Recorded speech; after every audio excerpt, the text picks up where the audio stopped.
Shalom Bapak Ibu yang terkasih, bersama dengan saudara dimanapun berada, kita bertemu lagi dalam Bina Iman GKI Klasi Solo dalam edisi tanggal 12 Maret 2025. Mari sebelum kita akan merenungkan kembali kebenaran sabda Tuhan, kita memohon hikmat dan juga kerendahan hati untuk mendengar, mengalami, dan berproses terus untuk melakukannya dalam hidup kita sehari-hari.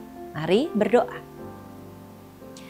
Dengan rendah hati kami mengaku bahwa kami tak mampu menjalani hidup ini kalau kami tidak dengan tunduk dan takluk, menyadari bahwa kami memerlukan pedoman sabda firman Tuhan yang kami imani dan amini menjadi satu-satunya kompas kehidupan kami yang paling tepat, menentukan arah langkah kaki kami dan mengajarkan kepada kami bagaimana seharusnya hidup ini kami jalani.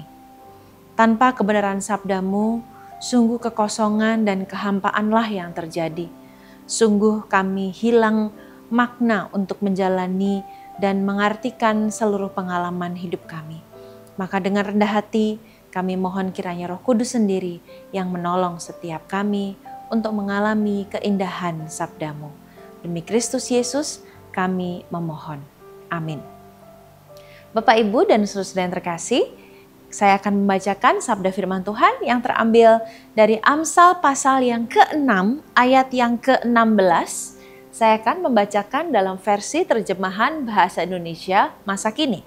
Amsal pasal 6 ayat 16. Ada 7 perkara yang dibenci Tuhan dan tak dapat dibiarkannya. Sikap yang sombong, mulut yang berbohong, tangan yang membunuh orang yang tak bersalah, otak yang merencanakan hal-hal jahat, kaki yang bergegas menuju kejahatan, saksi yang terus-terusan berdusta, dan orang yang menimbulkan permusuhan di antara teman.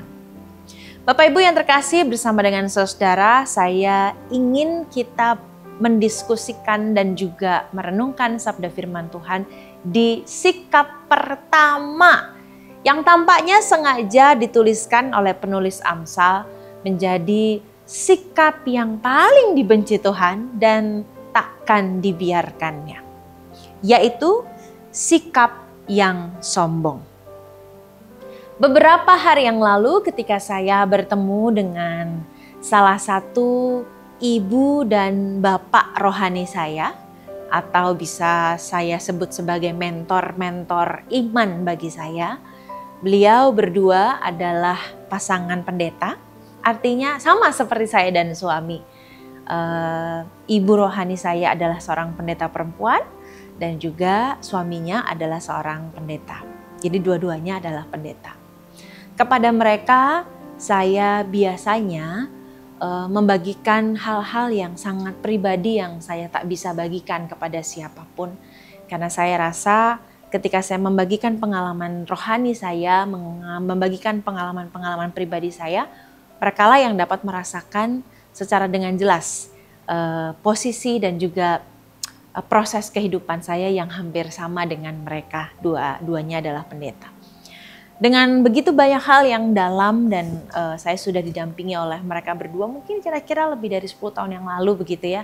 Dan kami sudah seperti hubungan yang sudah sangat dekat begitu. Mereka berdua mengatakan, Keisha, ternyata di dalam lapangan, di tengah-tengah hidup jemaat, ternyata ada satu hal yang lebih penting daripada kompetensi dan komitmen.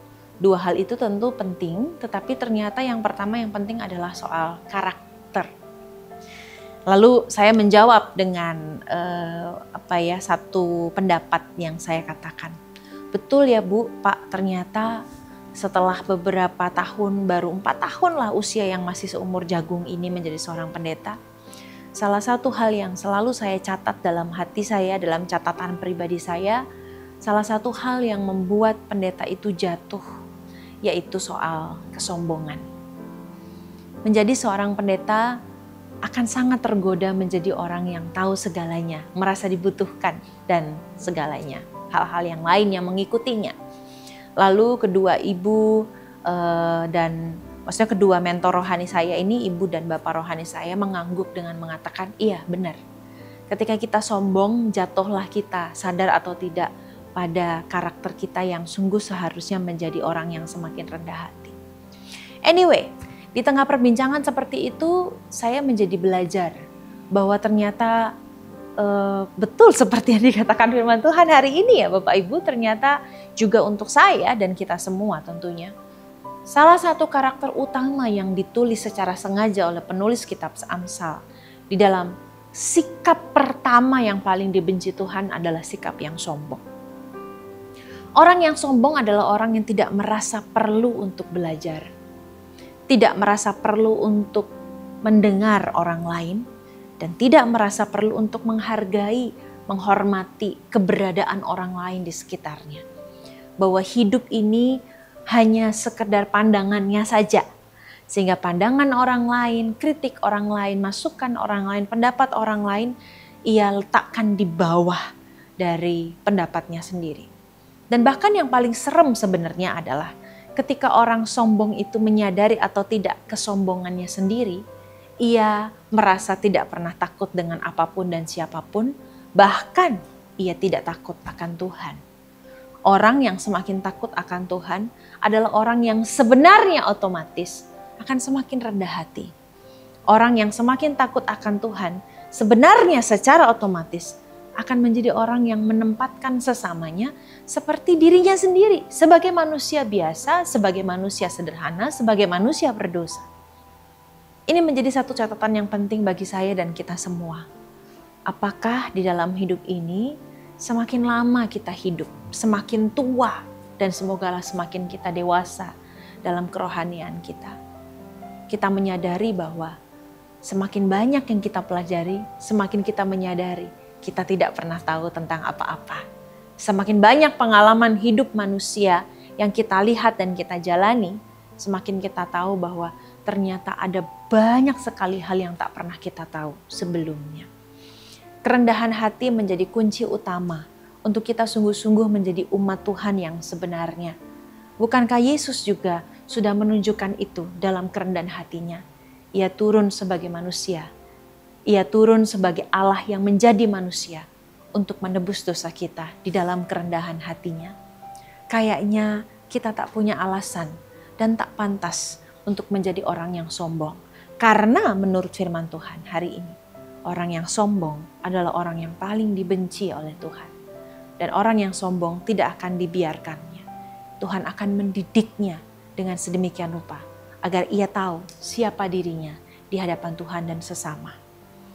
Yuk kita menjadi umatnya yang semakin rendah hati, semakin mau mendengar orang lain, semakin mau mendengar masukan-masukan, semakin mau belajar, semakin mau menghargai sesama kita manusia dalam semua kelebihan dan juga kekurangannya. Tuhan menolong kita semua untuk menjadi semakin rendah hati. Mari kita berdoa. Biarlah hanya Roh Kudus-Mu yang selalu mengingatkan kami bahwa kesombongan tidak ada tempat di dalam hati-Mu. Tidak ada tempat di dalam hati-Mu bagi orang-orang sombong yang merasa tidak lagi membutuhkan-Mu. Ajarlah kami dengan lemah lembut betapa kerendahan hati sangat Tuhan senangi. Ajarlah kepada kami bahwa kerendahan hatilah yang menjadi salah satu karakter utama para pengikut Kristus. Kalau Tuhan dapati kami semua tak terkecuali hamba-Mu ini masih memiliki kesombongan, maka dengan rendah hati kami mengaku dan memohon, tundukkanlah segala kesombongan kami di bawah kebenaran kaki salib-Mu yang membuat kami merasa kami tak mampu berbuat apa-apa kalau bukan karena Tuhan yang mengasihi kami. Tolonglah ya Bapa, bersabarlah dengan kami agar kami terus mau dengan sabar belajar padamu, meniru kerendahan hati-Mu dalam semua kelemahan kami. Demi Kristus Yesus, Juru Selamat dan sahabat kami yang sejati, yang mengajarkan kepada kami kerendahan hati. Amin.